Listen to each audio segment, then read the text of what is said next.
शांति। आज 19 अक्टूबर 2020 के मधुर महावाक्य सुनेंगे और आज की मुरली में बाबा बच्चों को पढ़ाई पढ़ाई का उद्देश्य, साथ ही साथ पढ़ाई के अंदर बच्चों के कैरेक्टर्स, इन सब बातों के ऊपर ध्यान देने के लिए हमारा अटेंशन खिंचवा रहे हैं, अंडरलाइन करा रहे हैं। सुनते हैं बाबा के मधुर महावाक्य। ओम शांति। मीठे बच्चे, तुम्हें अभी बहुत बहुत साधारण रहना है।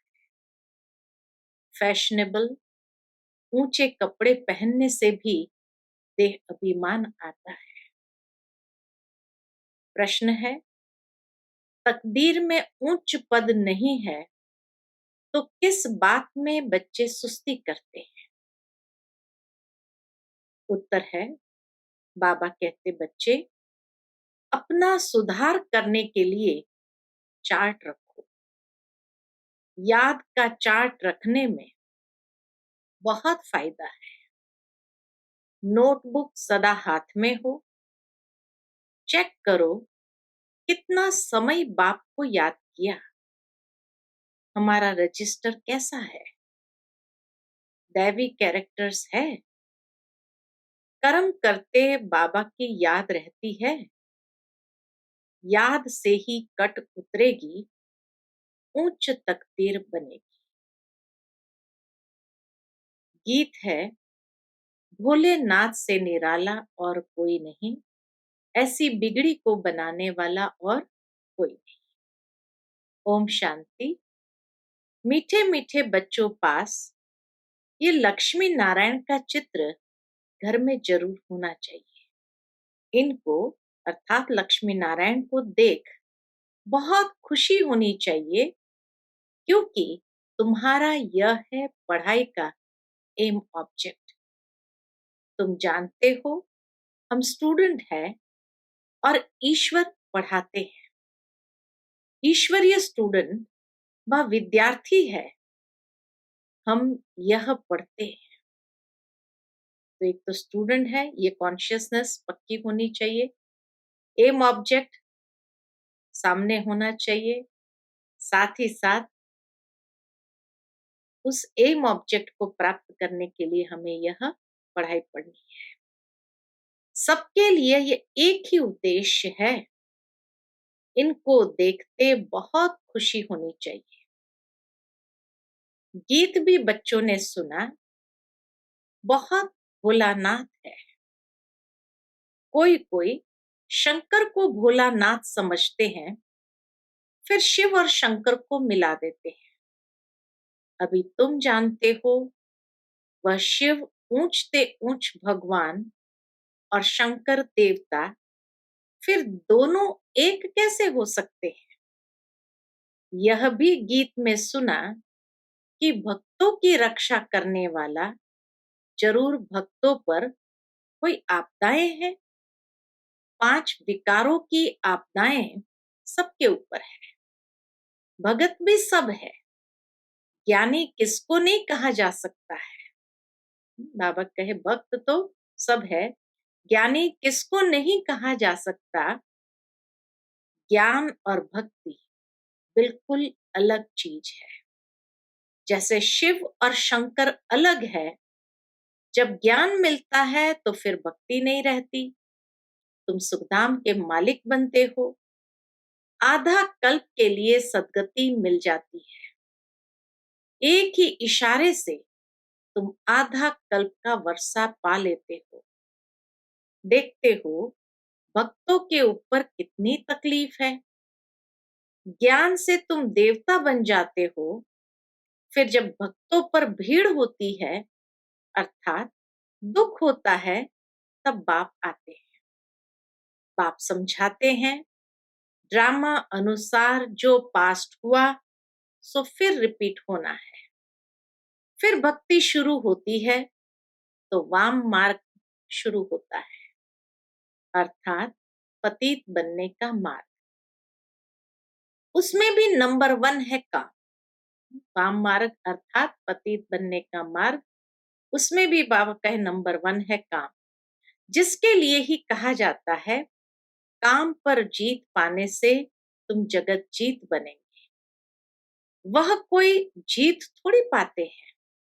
रावण राज्य में विकार के बिगर तो कोई का भी शरीर पैदा नहीं होता है। सतयुग में रावण राज्य होता नहीं। वहां भी अगर रावण होता, सतयुग में भी अगर रावण होता, तो बाकी भगवान ने राम राज्य स्थापन करके क्या किया? कितनी प्रैक्टिकल बात बुद्धि में बाबा लॉजिकली हम बच्चों को समझाते हैं कि अगर परमात्मा ने सतयुग स्थापन किया, सतधर्म की स्थापन किया, और अगर वहां भी रावण हो, तो बाकी भगवान ने राम राज्य स्थापन करके क्या किया? बाप को कितना ओना रहता है हमारे बच्चे सुखी रहे। धन इकट्ठा करके बच्चों को दे देते हैं कि सुखी रहे, परंतु यहाँ तो ऐसे हो नहीं सकता। यह है ही दुख की दुनिया। यह बेहद का बाप कहते हैं तुम वहां जन्म जन्मांतर सुख भोगते आएंगे। अथाह धन मिल जाता है, 21 जन्म वहां कोई दुख नहीं होगा, देवाला नहीं मारेंगे। यह बातें बुद्धि में धारण कर आंतरिक बड़ी खुशी रहनी चाहिए। तुम्हारा ज्ञान और योग सारा गुप्त है। स्थूल हथियार आदि कुछ नहीं है। बाप समझाते हैं यह है ज्ञान तलवार। उन्होंने फिर स्थूल हथियार निशानियां देवियों को दे दी है। शास्त्र आदि जो पढ़ते हैं वह लोग कभी ऐसे नहीं कहते कि यह ज्ञान तलवार है, यह ज्ञान खड़ग है। यह बेहद का बाप ही बैठ समझाते हैं।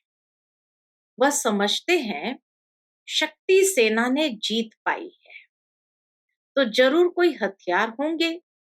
बिना हथियार के तो जीत पा नहीं सकते हैं। बाप आकर ये सब भूले बताते हैं। यह तुम्हारी बात बहुत ढेर मनुष्य सुनेंगे। विद्वान आदि भी एक दिन आएंगे। बेहद का बाप है ना। तुम बच्चों को श्रीमत पर चलने में ही कल्याण है, तब देह अभिमान टूटेगा। इसलिए शाहूकार लोग आते नहीं।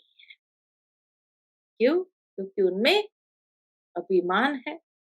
बाप कहते हैं देह अहंकार छोड़ो। अच्छे कपड़े आदि का भी नशा रहता है। तुम अभी वनवा में हो ना, अभी जाते हो ससुर घर, वहां तुमको बहुत जेवर पहनाएंगे।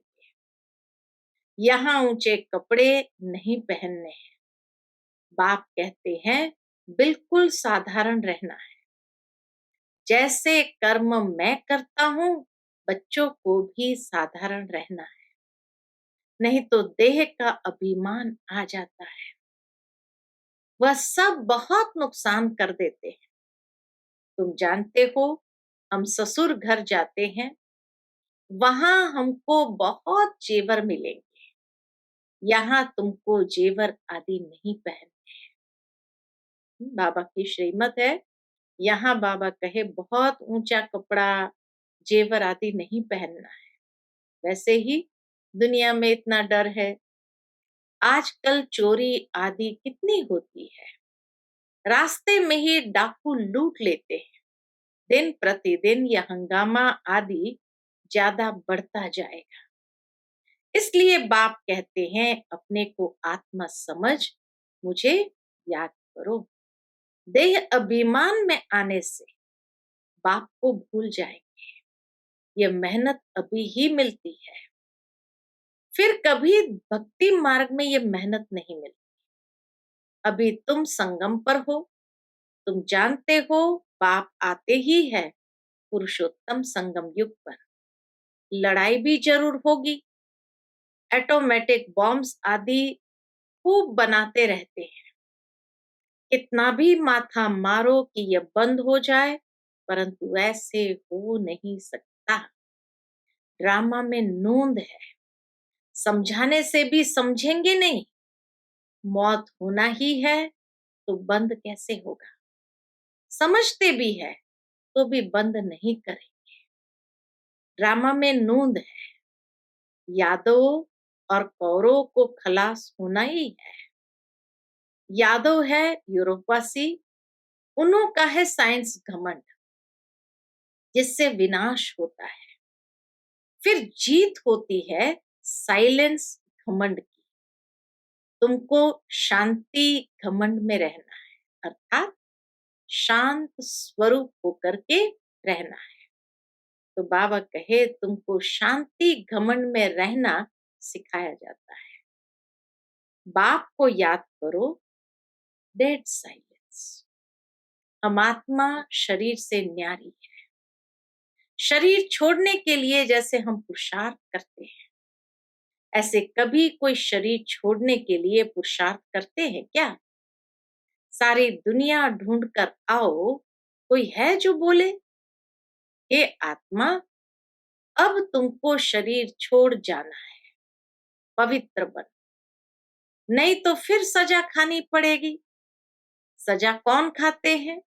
आत्मा। उस समय साक्षात्कार होता है, तुमने यह पाप किए हैं, खाओ सजा। उस समय फील होता है जैसे जन्म जन्मांतर की सजा मिलती है।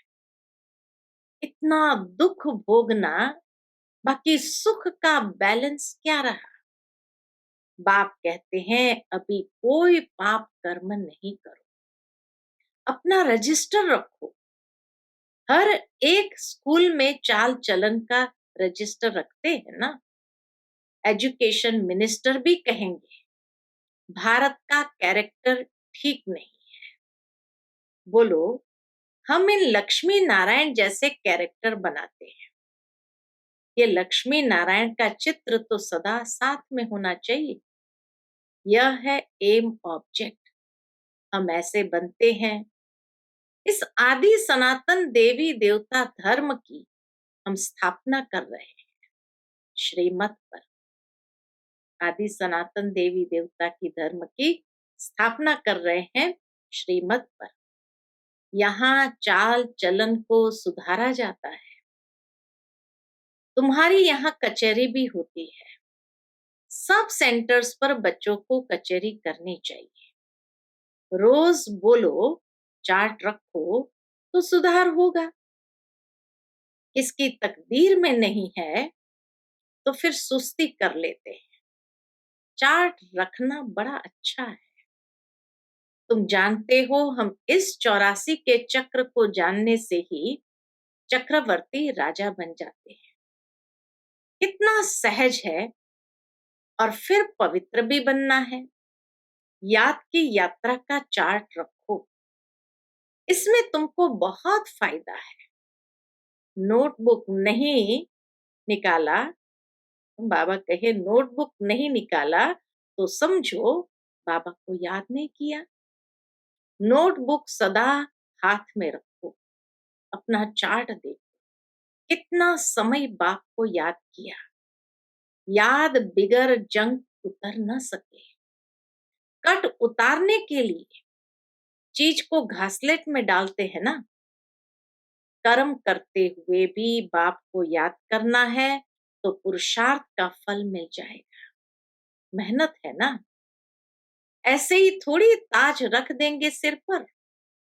बाबा इतना ऊंच पद देते हैं, कुछ तो मेहनत करनी है। इसमें हाथ पांव आदि कुछ भी नहीं चलाने हैं। पढ़ाई तो बिल्कुल सहज है। बुद्धि में है शिव बाबा से ब्रह्मा द्वारा हम यह बन रहे हैं। कहां भी जाते हो तो बैज पढ़ा रहे। बोलो, वास्तव में कोट ऑफ आर्म्स यह है। समझाने की बड़ी रॉयल्टी चाहिए। बहुत मीठापन से समझाना है। कोट ऑफ आर्म्स पर ही समझाना है। बाबा कहे हमारा कोट ऑफ आर्म्स क्या है। तो ये चित्र हमारे कोट ऑफ आर्म्स है, जिसके ऊपर बाबा कहे तुम्हें समझाना चाहिए, बहुत मीठापन से समझाना है। कोट ऑफ आर्म्स पर भी समझाना है। प्रीत बुद्धि और विपरीत बुद्धि किसको कहा जाता है। हमारा कोट ऑफ आर्म्स क्या है? हमारा कोट ऑफ आर्म्स है त्रिमूर्ति, और ऊपर में शिव बाबा। तो बाबा कहे इस पर समझाना है। परमात्मा कैसे ब्रह्मा द्वारा स्थापना करते, विष्णु द्वारा पालना करते और फिर महाविनाश कराते।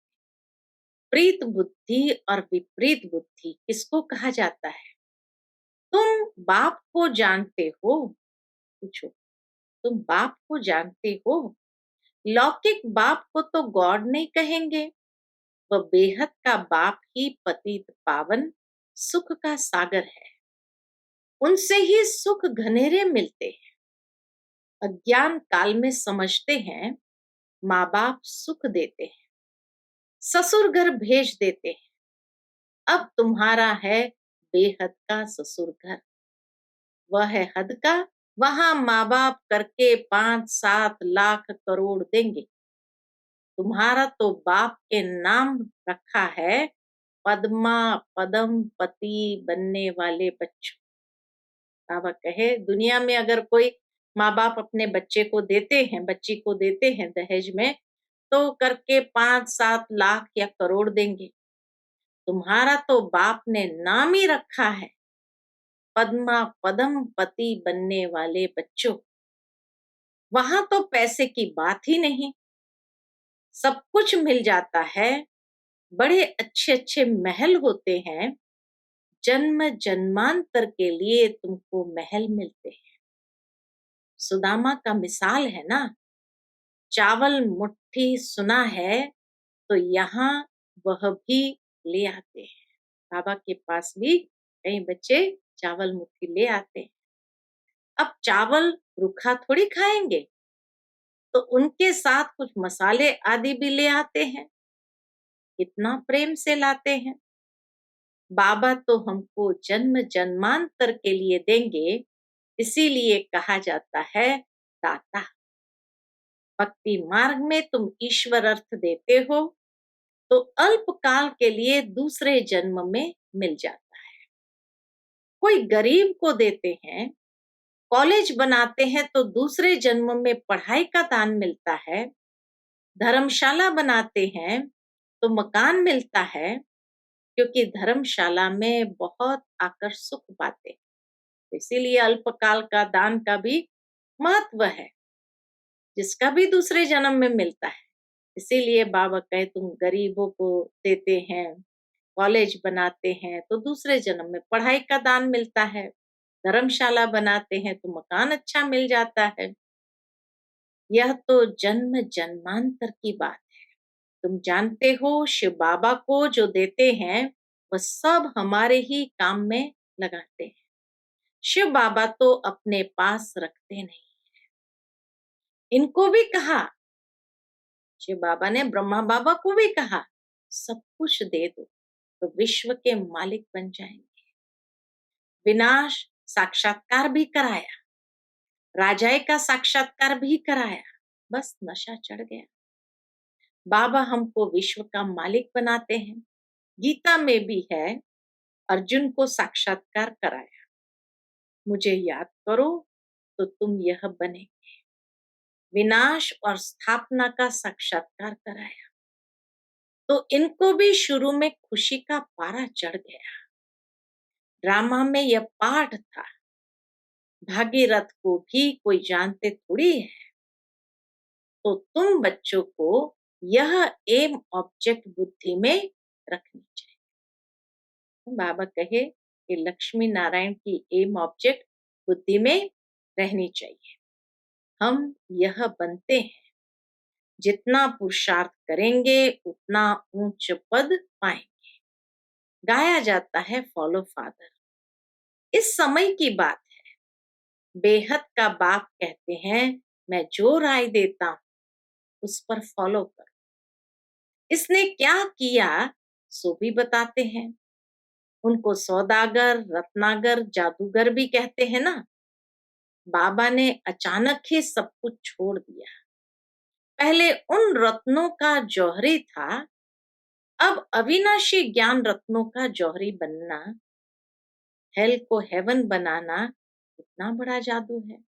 तो बाबा कहे पहले रत्नों का जौहरी था और अभी अविनाशी ज्ञान रत्नों का जौहरी बना। हेल को हेवन बनाना कितना बड़ा जादू है। फिर सौदागर भी है, बच्चों को कितना अच्छा सौदा देते हैं। कखपन चावल मुट्ठी लेकर महल दे देते हैं, कितनी अच्छी कमाई कराने वाला है। जवाहरत के व्यापार में भी ऐसे होता है। कोई अमेरिकन ग्राहक आता है तो उनसे 100 की चीज का 500 1000 भी ले लेंगे। उनसे तो बहुत पैसे लेते हैं। तुम्हारे पास तो सबसे पुरानी चीज है, प्राचीन युग। तुमको अब भोलानाथ बाप मिला है। कितना भोला है। तुमको क्या बनाते हैं? कखपन के बदले तुमको 21 जन्म के लिए क्या बना देते हैं? मनुष्य को कुछ भी पता नहीं। कभी कहेंगे भोलेनाथ ने यह दिया, कभी कहेंगे अम्बा ने दिया, गुरु ने दिया। यहाँ तो है पढ़ाई। तुम ईश्वरीय पाठशाला में बैठे। ईश्वरीय पाठशाला कहेंगे गीता, इसीलिए गीता पाठशाला ये ईश्वरीय पाठशाला है। गीता में है भगवान वाच, परंतु यह भी किसको पता नहीं है कि भगवान किसको कहा जाता है। कोई से भी पूछो, परम पिता परमात्मा को जानते हो?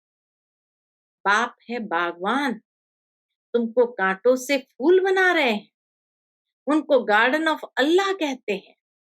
यूरोपियन लोग भी कहते हैं पैराडाइज।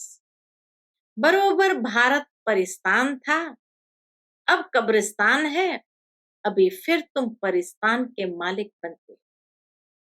बाप आकर सोए हुए को जगाते हैं।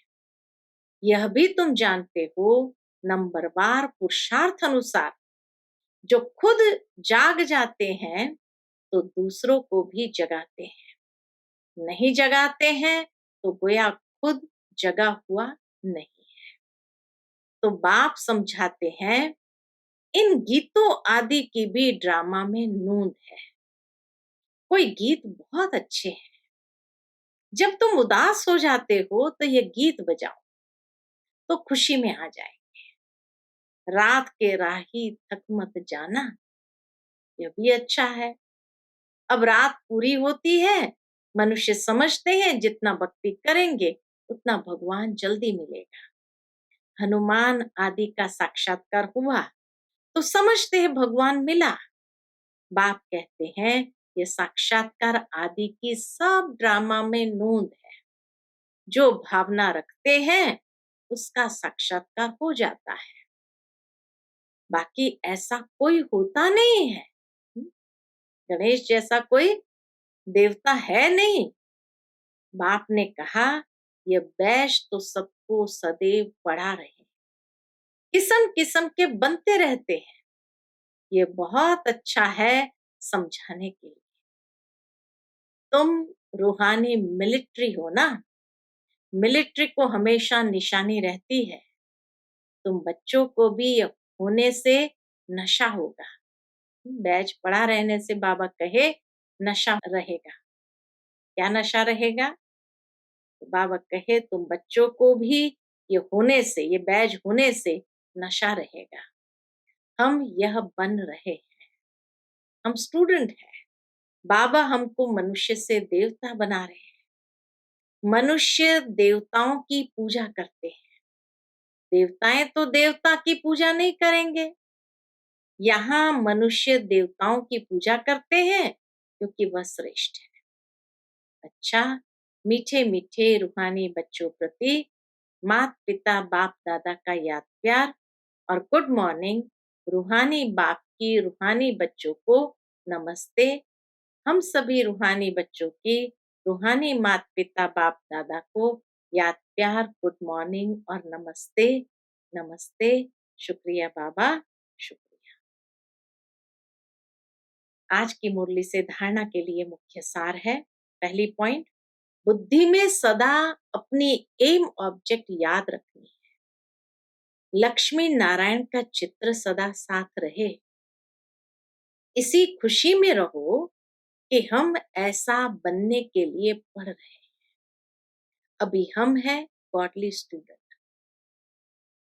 दूसरी पॉइंट, अपना पुराना कखपन चावल मुट्ठी दे महल लेने हैं। ब्रह्मा बाप को फॉलो कर अविनाशी ज्ञान रत्नों का जौहरी बनना है। आज की मुरली का मीठा वरदान है, अशरीरीपन के इंजेक्शन द्वारा मन को कंट्रोल करने वाले एकाग्रचित भव।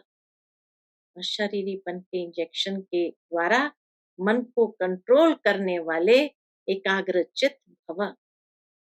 जैसे आजकल अगर कोई कंट्रोल में नहीं आता, बहुत तंग करता है, उछलता है या पागल हो जाता है, तो उनको ऐसा इंजेक्शन लगा देते हैं जो वो शांत हो जाए। ऐसे अगर संकल्प शक्ति आपके कंट्रोल में नहीं आती है तो अशरीरीपन का इंजेक्शन लगा। फिर संकल्प शक्ति व्यर्थ नहीं उछलेगी, सहज एकाग्रचित हो जाएगी। लेकिन यदि बुद्धि के लगाम बाप को देकर फिर ले लेते हो तो मन व्यर्थ की मेहनत में डाल देता है। अब व्यर्थ की मेहनत से छूट जाओ। आज क्या स्लोगन है, अपने पूर्वज